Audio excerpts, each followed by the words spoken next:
The following was recorded in front of a live studio audience at the Studio 21 Podcast Café. This is the United Podcast Network. Welcome to the Pit Life BBQ podcast. Join us around the pit as we talk all things barbecue. Now here is your host, Johnny Maggs. What's up, everybody? Welcome back to another episode of the Pit Life BBQ podcast. I'm Johnny Maggs. What's happening? The weather is here. It is hot, and I like it. Me too. I like this hot. I don't like the hot. Yeah, me neither. Well, I'm a fat guy. I don't do well in the real big heat. Me too. I don't do. You're not a fat guy. I used to be. I still don't like the heat. Wow, okay. Post up. No, I used to be a little chubby Aussie girl, but yeah, not a fan of the heat either myself. Yes, take that one, Kent. I used to be a fat guy. Oh, that's freaking funny. Oh, Chrissy, that's funny. But let's get right down to it because we are up against the clock for a different event we have going on here later on. So we're going to be a tad bit shorter than usual. But let's get right down to it. Today's show brought to you by Uncle Steve's Shake. Have you ever wondered why everybody is lining up at your neighbor's house to get into their yard while they're having a barbecue, but nobody's lining up to get into your backyard? Do you know why, Chrissy? Well, I would say it's because they're using Uncle Steve's Shake and I'm not, but I do, so I don't know. I don't know if I like that line anymore. I love you, Uncle Steve. I do use your shake, I promise. We're going to have to switch this up a bit. Switch that. Uncle Steve makes the shake with some of the finest ingredients available. His customer service is second to none. You have any shake questions, you call that little number, and you're going to get Uncle Steve. He's the one answering the phone. Check out his entire line, all 12 flavors. And for today, he just messaged me. Unfortunately, today is going to be the last day because he can't guarantee the shipping. But he's been running a Father's Day special that started last week. Buy his competition pack, and in the comments, he will throw in a free bottle of Smoke Bomb or Sweet and Spicier, your choice with the purchase of the combination pack. Heck yeah. And also don't forget to join his Facebook group, Uncle Steve's Shake Nation. He's doing a lot of running different deals on that, giveaways, things of that nature. Yeah. But check that out at UncleSteveShake.com. Shake some on everything. We're also brought to you by Two Guys Smoke Shop and TwoGuysCigars.com. Whether I'm barbecuing or not, I always keep the smoke rolling thanks to my friends at TwoGuysCigars.com. Today, I am smoking the Studio 21 number 6. Yeah, torpedo. Or is that a 9? No, it's a 6. It's a 6? Dyslexia, baby. That's fine. Thanks to our friends at TwoGuysCigars.com. We get to smoke some of the best cigars in the world, and so can you. Just visit TwoGuysCigars.com for your perfect barbecue companion. That's the number 2, GuysCigars.com. Also brought to you by Backline Fabrication. Ryan Newland is building some of the most badass pits manufactured today. All one of, builds them from the ground up. If you can think it, he can build it. He has conversations with you and takes little nuances of your conversation and adds them to whatever pit or cooking device he is going to build for you, be it a 500-gallon to the competition line pit to his multi-tool, which is absolutely wild. Mm-hmm. So check them out at Backline Fabrication and Backline Smokers. Also brought to you by Magna Chef Gloves. Our brother Alan Fonte knows a little something about fire management, seeing the Miami-Dade firefighter. Al has designed these gloves from the get-go to cover everything heat-related. Food-grade silicone, patented magnetic clips for an easy on and off. You're never going to drop your gloves. Heat rated up to 500 degrees, web fit for firm grip, one size fits all, dishwasher safe, but most importantly, Chrissy, made right here in the USA. Absolutely. Visit them at magnechef.com. That's MAGNECHEF.com. And at checkout, use the code ROYAL21. That's Royal as in American Royal 21 for 15% off your order. Get yourself a couple pairs, one for the barbecue trailer, one for the backyard, one for the kitchen. These gloves are unbelievable. So that's magnechef.com, master the fire. And we're also brought to you by CustomCuttingBoardsRUs.com. Ian Hemming out of Magnolia, Texas, is producing what I refer to as the Yeti of cutting boards. Oh, yeah. These boards are absolutely tough as nails. 100% dishwasher safe, high condensed UV protection, comfort sliding protection, the little nubs on the bottom. So even on a wet surface, these boards will not move on you. Multicolors available, deep lip reservoir to catch all the au jus and wonderful juices from the proteins you're cooking. And he has three size boards: the dishwasher board, which is your standard countertop board, the massive brisket board, 18 by 36. Yep. It is. I put a 24-pound turkey on it when I got mine 4 years ago, and everybody asked why I was cooking chicken for Thanksgiving. That's how big this board is. And the new to the market, his pizza board. For that perfect slice every time. So check them out at CustomCuttingBoardsRUs.com. That is the letter R, us.com, and tell them I sent you. Beautiful. I'm getting better.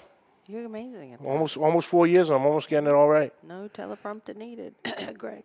Yeah, there was a couple lines missing, but that's fine. I'll get there. But I'm excited.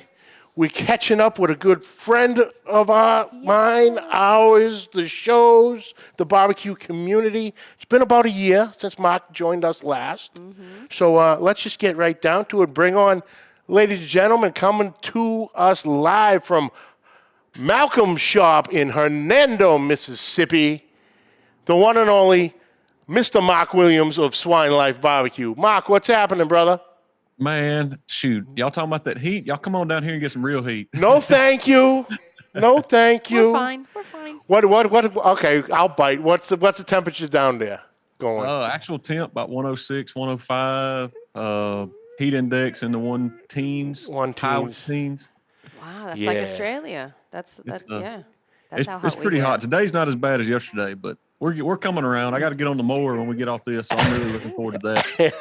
Yeah, I've been talking to all the Texas boys, and they said that they were one of them. But JB, Jonathan Barton from Barton's Barbecue, was at a comp this weekend, and he's literally sitting in his chair in the shade, and he has his Thermapen out, and the Thermapen is reading 107. Oh my goodness! So 107 in the shade in Texas, and here I am bitching about like 87. Me too. Oh,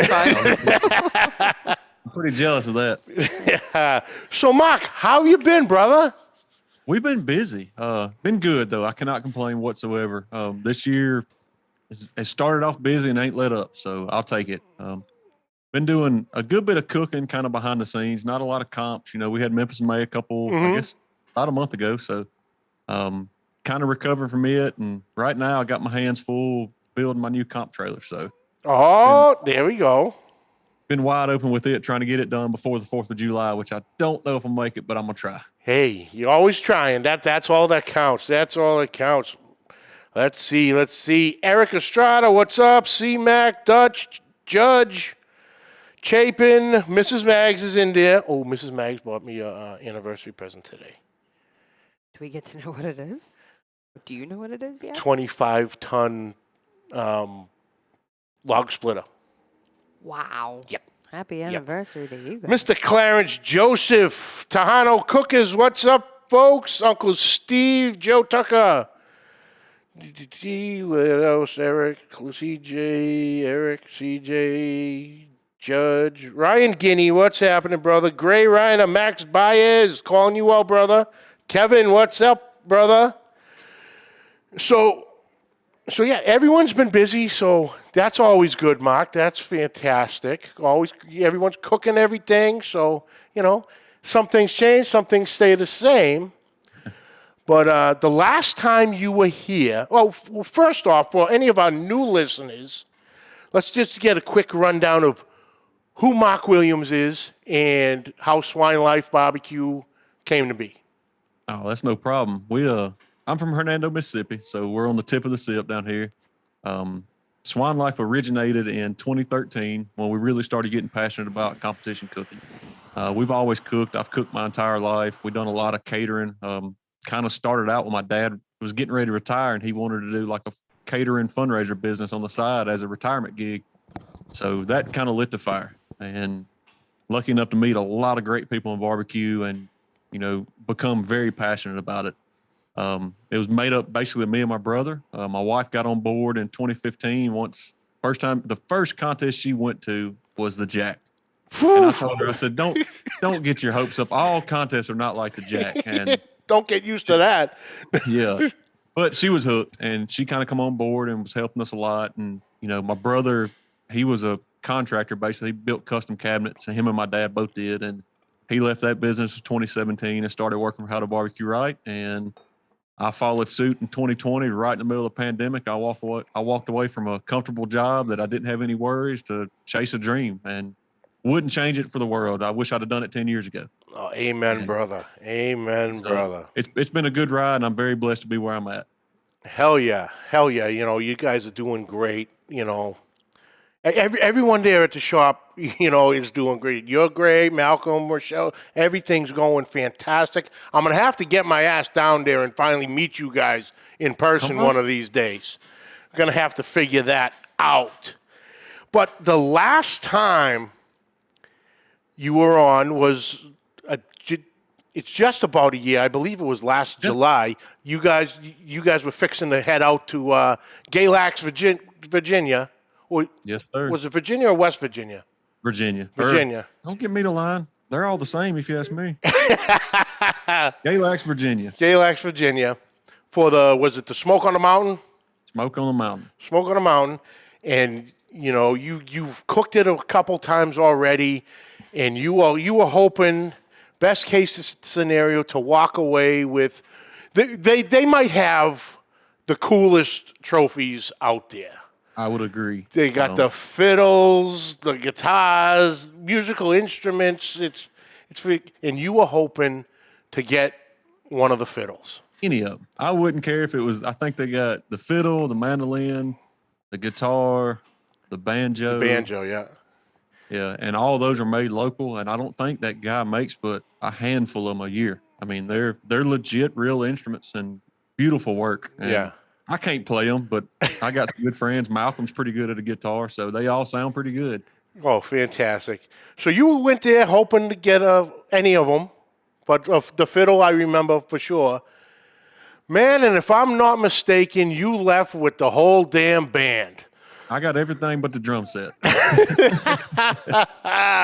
So how is all that? The cooking experience and then getting those calls. That was a once in a lifetime kind of memory that I'll never forget. It was that was the first time I've ever been there. I've heard everybody talk about it, and that was one of my first times going. So I was excited. It's about if everything goes well, it's about a 10 to 12 hour drive from where I'm at. So we left on a Thursday, going to try to get there in plenty of time because it's an MBN dual contest as well. So you got teams, coming in Wednesday and Thursday, getting ready to cook hog, and it's kind of a all weekend, long weekend event. And they shut the whole entire town down just for this barbecue contest. And that was one of the coolest things is when we pulled up, it was like we were royalty. I mean, any of us, it didn't matter who you were, what team it was, like the town took care of the teams. And you had local business that come out that, welcomed you. We met some great people that actually had like a gym / yoga studio right there at us and become real good friends with them, still talk to them. And that's how it started. I mean, it was awesome. Now our way on the way up there events went south real quick because we were breaking parts on trailers. We followed Killer Hogs and Malcolm Reed up there, and their sway control on their trailer broke about an hour from home. Oh, And the trailer does not pull real good. I think we could do about 45 on the interstate. So I jumped ahead. I was pulling a smaller trailer, so I jumped ahead and went on to Nashville and found some parts I needed, pulled off the side of the interstate, basically rebuilt the whole entire hitch, sway controller, weight distribution, done everything, and got back on the road. So it took us almost 14 hours to get to Galax. And wow. when I got out of the truck, I was looking for that stiff drink because I needed one by then. It was my nerves were shot. But we got there, got set up. The weather was beautiful. I mean, I think it was 65, 70 degrees, no humidity. And the craziest thing was there's not a single fly or mosquito in sight. I did not see a fly all weekend. And everybody knows you fire up the grill, the flies are coming. Oh, yeah. Didn't have any flies. And Wow. so we got there, got set up, and I actually had a good buddy of mine, Brian Wesson, his team, Son of a Butcher. He does a lot of SCAs and stuff like that. And my brother couldn't make it. My wife couldn't make it. So I was like, hey, do you mind giving me a hand? He said, no, we're down. Let's go. So we went up there. This was the first cook out of my big comp trailer. I was actually borrowing Malcolm's smaller steak trailer. And first cook out of it, only second cook on my hybrid outlaw, comp wise. And so we were just trying to hit our marks. There was a ton of good teams. You had Killer Hogs, you had Checkered Pig, you had Jack's Old South. There were several great teams that were all cooking, so we were just wanting to hit our marks. And we got up that Saturday morning. We were cooking hot and fast. I put everything on at 5 o'clock. Cook went smooth, other than, I guess, right before chicken turn in, Brian cut his hand as bad as I've ever seen somebody cut their hand at the contest. And I look at him, I was like, you good? He's like, yeah, I'm not looking at it. He wrapped it up in paper towels, put a glove on, never missed a lick. And hats off to him because I couldn't have done it without him. Yeah. And chicken turn in went, great. We done the MBN as well. So we had MBN ribs at the same exact time or just a few minutes apart from KCBS chicken. So we had everything staged and got those turned in, got our ribs turned in. Pork went fine. Brisket was one of the best briskets that I cooked up until that point. And, good weather. And, we were just trying to relax, have a good time. I was just wanting one trophy. I was wanting one of those banjos, fiddles, whatever. I just wanted something to bring back home because that's an awesome trophy. It's not many contests. There's a ton of great contests that do cool trophies, but there's not many that give you something at that level, I don't think. It's a playable instrument, and it's not a cheap instrument. It's very well made, and it's beautiful. So we get everything loaded up because we're having to come back home Sunday morning. So I got everything loaded back in the trailer, got everything staged, cleaned up, went and took a shower, kind of got freshened up, and went to awards. And the awards were right outside of a bar/restaurant. So we went in and ordered, and, we were just kind of waiting on awards to start. So they kicked off, started calling chicken. So we walked on out there, and we had good chicken. It wasn't chicken that I took a bite of and I was like, oh, that's the best I've ever had. It was just solid chicken. And they called top 10. Of course, I don't know how everybody else is, but I'll tell you how I am at awards. From 10th to 7th, you're like, oh, I don't want that. Then you get 6th and 5th, and you're like, oh, that'll be okay. Well, then once you get below 5th, I'm like, all right, I would have took that 6. You'll take whatever you can get. And so kind of the same thing goes to the head. I was like, all right, maybe a 5th or 6th, that'll be good. That'll get us a good start. And we get all the way down to first place, and they ain't called our name. And I was like, well, Brian, maybe we'll get it in ribs, And they called perfect score 180 for this team, and they called our name out. And I looked at Brian. Of course, I forgot to mention my leg is completely destroyed at this point.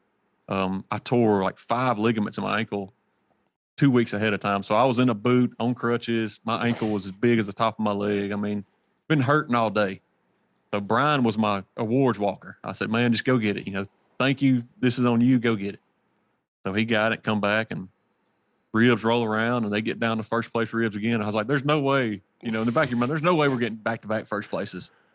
They call our name out again. And I look at Brian. I said, we got a good day in our hands. I said, we're all right. We're okay. And pork was our weakest. I think we got 7th or 8th in pork. I can't remember. It was our weakest category. And we knew that. I wasn't 100% happy with it, but it was a good, solid tournament. And Brian said, you think we won it? I said, I feel pretty good. I said, but right now it was us. We had 3 calls. Myron Mixon had 3 calls. Mm-hmm. Killer Hogs had 3 calls. So, I mean, it was a tight run at that point. And then we get to brisket, and we ended up getting a 3rd in brisket. And it was, I think Malcolm got 4th in brisket. We got 3rd. And I pulled them up to try to refresh my memory because it has been a year. Checkered Flag got 2nd, and Jacksonville South got 1st. And I was like, man, we've all got 4 calls. I said, I feel pretty confident with a 180 because I think we were actually the only 180 that day. So I was like, and of course everybody's looking at us, they're like, oh, it's you. And I hate that. Like, don't jinx us. Yeah. When we call out overall, do not jinx us, And I told Brian, I said, if we get this, I said, I'm going up. I said, I don't care if you have to carry me. I have to hobble. I said, I'm going up there. We're on cloud 9. Of course, this is the first contest Brian's ever really been a part of. And it's definitely his first grand he's ever been a part of. So I was, I felt really honored to have him standing beside me. That was pretty cool. And he was just excited and not in tears, just like I was, because that's a contest I've always looked forward to cooking. I always wanted to cook and never dreamed of winning it. So, but yeah, we won it. I think our total score was a 698. We beat Reserve Grand by 12 whole points. Ooh. And that takes the cake for me right now. That was an awesome weekend, no doubt. Oh, for sure. Like I said, I know, like you said, you were pumped and ready to go for that. And then when I saw those results, it's like, oh, that's awesome. So I was so happy for you guys. It was a dream come true, no doubt. Yeah. For sure. Yeah. Oh, that's cool. That's another one. I'm gonna have to get to Galax. Get that one a shot. It's a different feel, no joke. It's something about it. I don't know what it is. What was crazy that kind of threw us off during our cook was I've never cooked at elevation. Yeah. And I never even dreamed of, I think that's at like 3,000, 3,400, feet, somewhere around in there. I never dreamed of that making that big a difference because I didn't consider that being that high of elevation. We were 7 degrees off on every protein. Wow. 7 degrees. That can change everything. And it was like, I was sitting there, finally one of the locals come by that was talking to us. I said, man, if you don't mind me asking, I said, what temperature does water boil at? And he's like, I really don't know. And his wife perked up. And I looked at her, I said, 207. She said, yes, sir, 207. I said, because that's as far as we can take meat today. Oh, that's fantastic. And then also at that time, you were just, I think, a couple days away or a week or so of coming out with your prime beef rub. So how has that taken off? Very well. We've had nothing but positive feedbacks. And, that's one thing I always, if somebody comments or shares a post or takes a picture with it or whatever, I'm trying my best to keep up with that. Say, hey, give us some feedback. You can send me a private message, good or bad. I don't care. I want to know, And we've had guys that, that are pretty passionate about cooking beef, whether it be brisket, fillets, ribeyes, and all have just been blown away. And it's a different beef rub, no doubt. There's a lot of stuff in that we based it off our grit, kind of off salt, pepper, garlic, but we added a lot of stuff that would, bring flavor without adding salt, and bring flavor without adding a lot of pepper and all the stuff I love at beef. I wanted just to enhance that. And so we did, and we added a couple of different extracts and different kind of dehydrated good mushrooms and all that good stuff to bring that umami flavor, and it does it. And we run it. I know several teams right now that are running it as a finish rub on brisket, and it's doing really well. Oh, nice. Oh, speaking of Jonathan Barton, there he was. Were your ears ringing, brother? And Big Rome is in the house. What's up, brother? So that's great. That's great to hear because once again you were excited about Galax, you were excited about the rub, of course, and it's just great that everything's going well. But you were comfortable on the microphone before, but for some reason you seem a little bit more comfortable on the whole podcast thing. I've done a few since then. You can say that. I've never been good in front of a camera or on a microphone. And I still don't consider myself good. I mean, I can't sit still. You probably noticed that. I can't do that anyway. When I'm at my desk working every day, I can't sit still. Yeah. But I like it because I can connect with people and, people that I've never met, never spoke to. It's kind of my way to connect and let people know who we are. And I appreciate the invite. I mean, people look at podcasts like, how many people really listen or how many people do? And, is it really worth it? And I'm like, yeah. I was like, you never know. You never know who's listening. You don't know. I mean, this content will be out here from now on. So 2 years from now, somebody could play this, traveling on vacation with their family, and hey, I might meet them next week. Who knows? That's it. Like I said, I started this. It'll be 4 years in August, and that did our first episode. And then, like you said, you never know who's listening, or you never know where people listen from. I got a message from this guy, Oli Sprague, and he's like, "Dude, I absolutely just found the show. I love it. We might have been maybe two in." He goes, "I like what you're doing. I like the style. It's a little different than a couple of the others out there.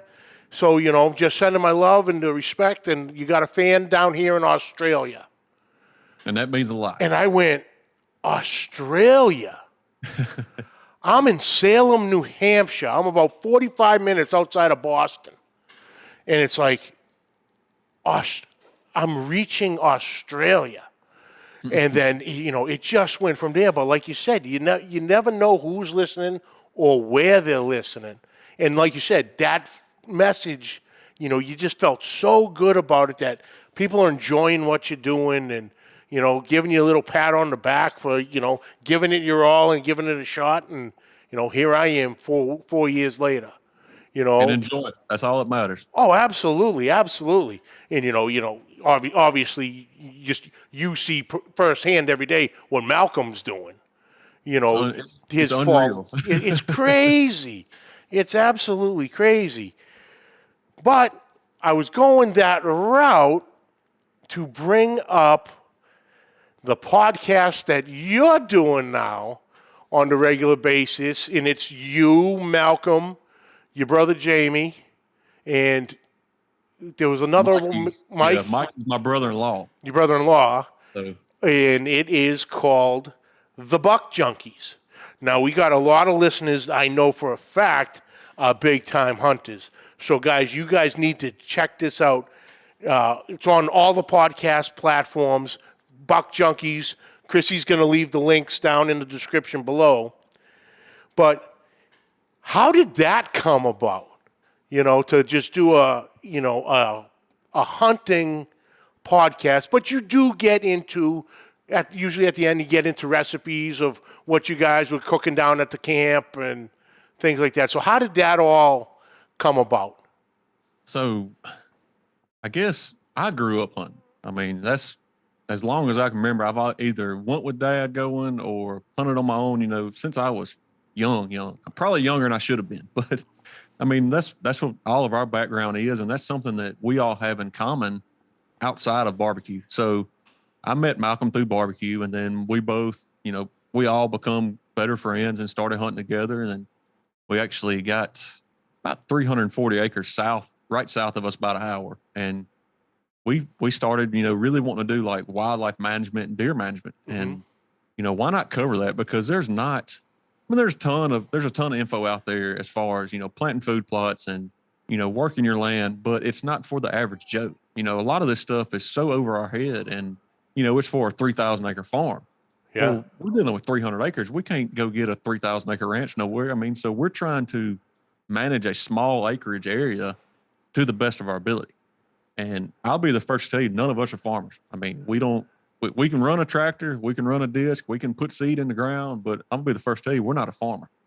And so we all talk. I mean, we talk every day about hunting. We try to go down there and spend, every other weekend or so down there just hanging out, especially with the kids, getting them fishing, getting them out, letting them run the tractor and run the side-by-side. I mean, that's all life-changing experiences I had as a kid that you don't see a lot of nowadays. And that's something, we're trying to just pass on. I don't have kids of my own, but I spend a lot of time with my nephews and Malcolm's son. And that's one of the things that, gives us that ability to do.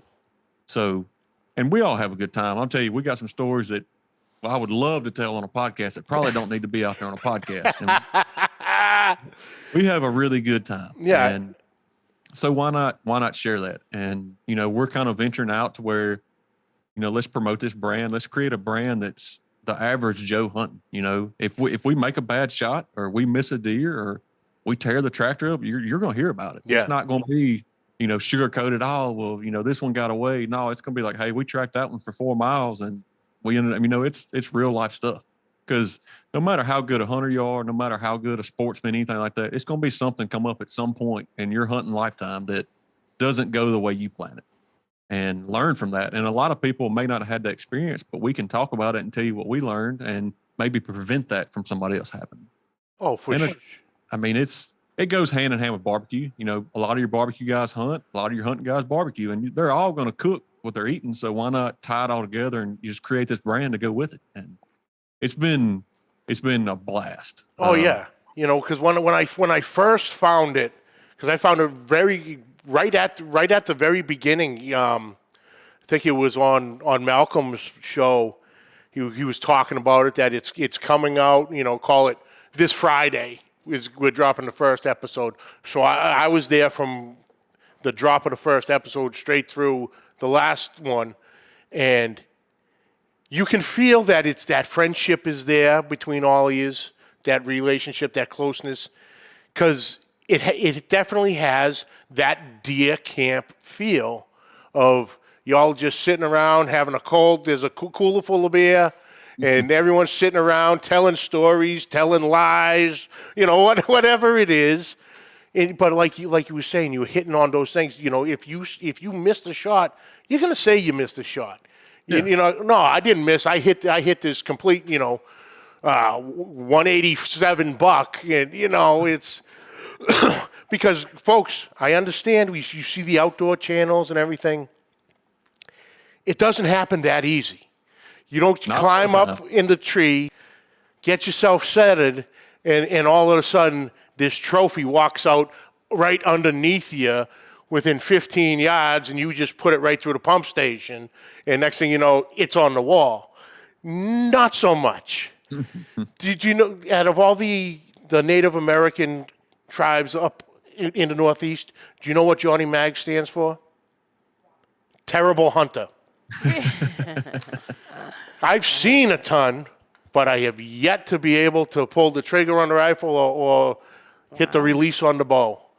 I did have a moose. I'm sitting in my ground blind, and I hear some rustling coming from my right behind me, and all of a sudden, this bull moose comes out, walks right behind the blind, in front of the blind, and I'm just, first off, I'm petrified, because the first thing, you do not mess with a moose.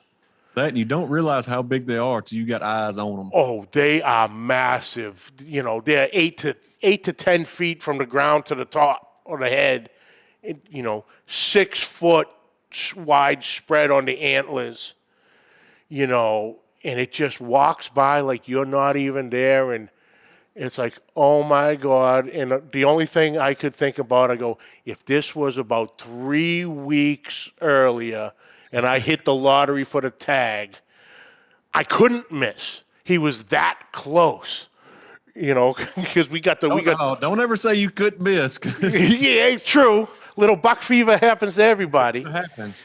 But it's like, oh man. But that's the other part about it. You're out there in the woods. You're out in nature. You're in that silence, that tranquility of the wilderness in the woods. And who's Fred Bear? He had the line, it cleanses the soul. And that is 100% true, because you can go in there, have the worst week of your life. Everything went wrong, including the wrong stuff. Went even worse. But you can get out there on that Saturday or Sunday, if permissible. Some places don't allow Sunday hunting. And you just sit there and you walk out a completely different man. And so that's what I'm getting from following the show from the get-go, and that's how you guys feel. And, you started with the bucks. You went into turkey season. Then you got into, I think the last episode you guys did was a fishing episode, what's in your tackle boxes.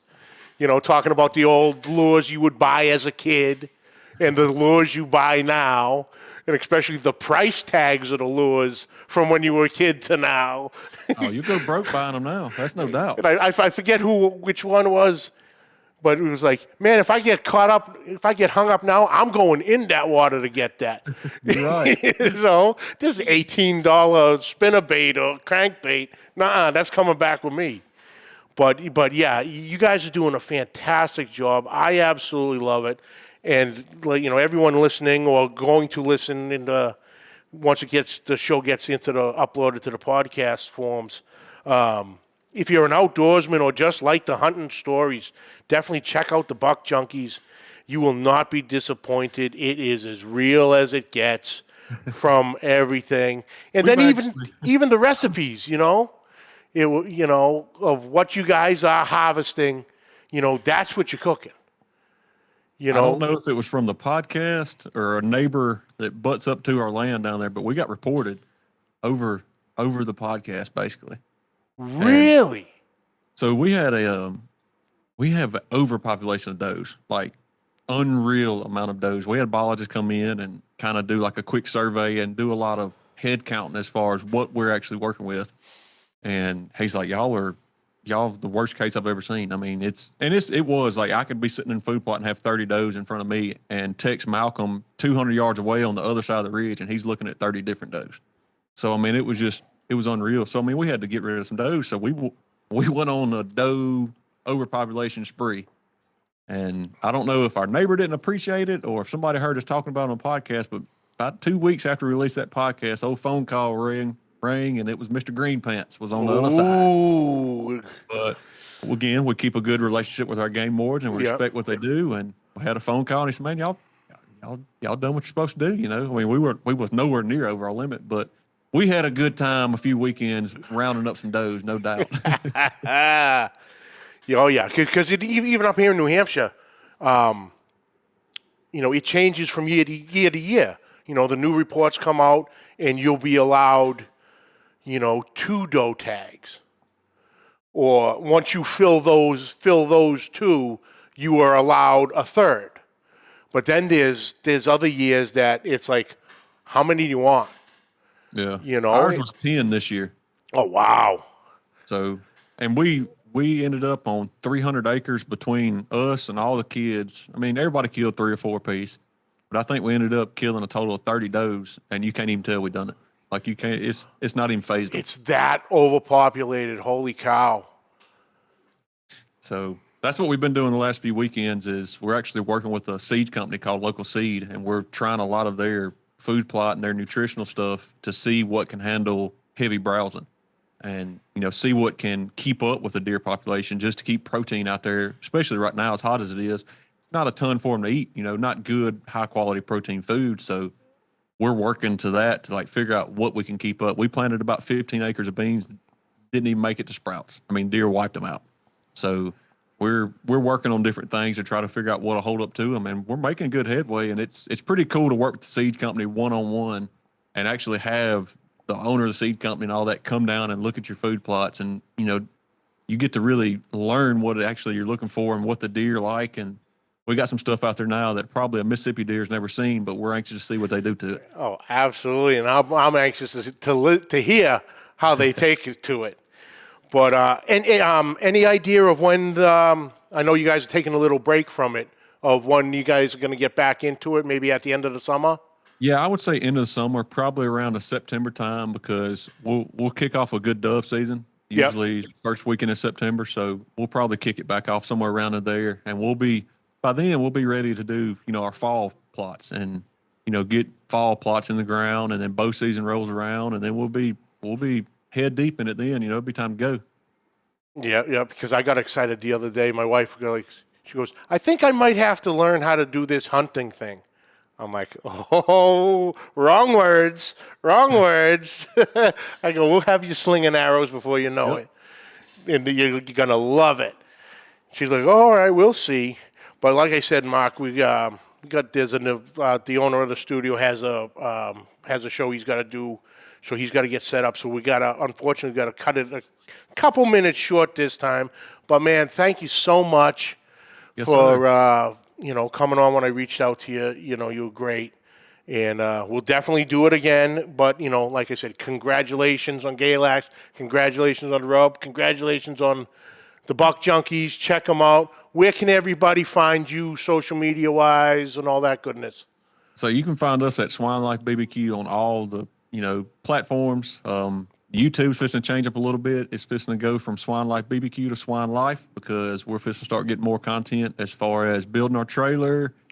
We do a lot of side-by-side riding, so we're going on a big trip next month to Colorado, spending a week out there. So we're going to try to, branch out and get some different content that covers all the bases. And still, hey, we still got to cook on the trail, so we're going to be covering that as well. Oh, heck yeah, brother. Like I said, man, awesome. Mark, thank you so much. We'll definitely do this again. And, man, thank you for your time. I really appreciate it. Hang on one second, and I'll jump right back in with you. It goes so fast. It goes quick. It does. It goes quick. How am I doing? I'm timing this pretty good, right? You're doing pretty good, yeah. All right. Well, like I said. That was still 40 minutes of your show, though. Yeah. Like that. You blink and it's done. Goes quick. Especially when you have a good guest like that. Oh, yeah. Mark's awesome. Just a genuine guy. Like I said, literally reached out to him, I think, maybe last Wednesday. Yeah. And he's like, dude, he goes, Tuesday works for me if it's good. Okay, brother. So it's going to be great. Yeah, I'm going to have to get down there. Yeah. Finally meet all these boys in face to face. Get a couple handshakes out there. I tell you what, the accents are strong. I had a quick listen to their podcast today. I was doing my research and I was giggling. I love the accent, but even me, I'm pretty good with accents. I was like, whew, some of that I'm going to have to go back and read. Like, I need subtitles on this. But it's awesome. They do a great job. It was very entertaining. It was great. Thank you, Mark, again for taking time to come on and join. Oh, there's my buddy Joe Marcotte. What's up, brother? Next week, what do we got? I might be a little nervous for next week. Oh, boy. We have the godfather of barbecue talk joining us. From the Barbecue Central show, Mr. Greg Rempe. Awesome. Who has pretty much paved the way for all of us. Right. He's been at it 14 years now. Wow. When it was actually on radio. Yep. Back in those days. Into now. But yeah, that's it, folks. Thank you all for joining us. Catch the audio wherever podcasts are found. Catch the video on Facebook and YouTube. On YouTube, hit that subscribe button and notification bell. You'll have all our episodes right at your fingertips. Social media, find the links down below. Questions and comments, please send them to Pit Life BBQ Podcast at gmail.com. And like always, subscribe, rate, and review. Hit that share button. And until next week, keep the smoke rolling. The views and opinions expressed by the hosts, guests, or callers of this program do not necessarily reflect the opinions of the Studio 21 Podcast Café, the United Podcast Network, its partners, or affiliates.